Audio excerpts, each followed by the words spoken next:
Let's take a look at the handyman, Joe Gentz, who's accused of murdering Jane Bashara.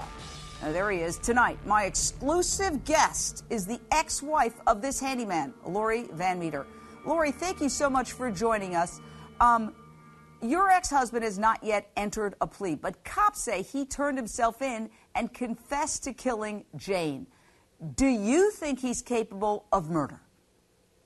I think he's easily influenced to do something like that, yes.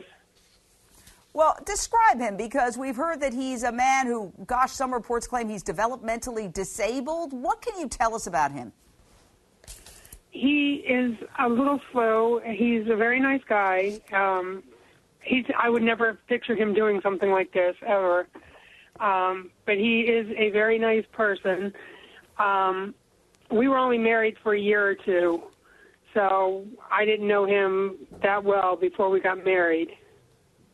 My understanding is that he was actually a handyman who worked for Bob Bashara. Do you know anything about that? No, I don't. I've heard that on the news and read it in the paper, but I did not know anything about that. Well, Gentz told police that Bob Bashara offered him money and then forced him at gunpoint to kill his wife in the garage of their home, an accusation that Bob Bashara hotly denies. What is your assessment? Do you think that your ex-husband, who we're looking at here, the handyman who cops say has confessed to killing Jane Bashara, is the type of guy who could be either coerced or coaxed into killing somebody, either for murder or just because he was told to do it? Yes, I do believe he would be that type of person. He was easily influenced. He was easily influenced. Okay, well, let's recap and review. Bob Bashara, a real estate mogul in Michigan, and his wife, Jane, were married 26 years. They have 2 grown children together. On January 25th, the 56-year-old female marketing executive and mom found dead in her luxury car. An autopsy showed she had bruises on her upper body and a crushed windpipe. Shortly after her body was found, Joe Gentz, this handyman, Bob Bashara had hired him, reportedly, allegedly, to work, around various properties.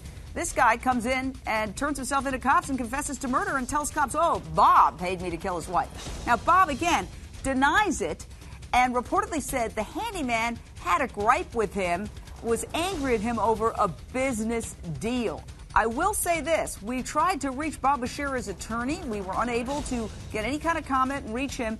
He is invited on our show anytime. We want to be fair. We want to get all sides of the story. The investigation basically turned up Bob allegedly, purportedly living some kind of double life, complete with an alleged mistress and an S&M lifestyle. Again, these are things that he has taken issue with.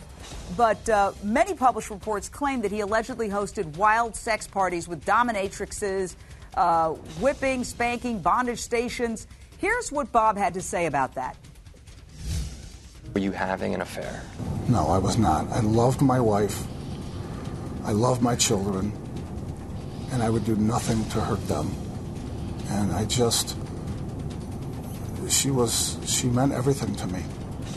So the reports and the other woman by the name of Rachel, you would characterize that as? She was a good friend.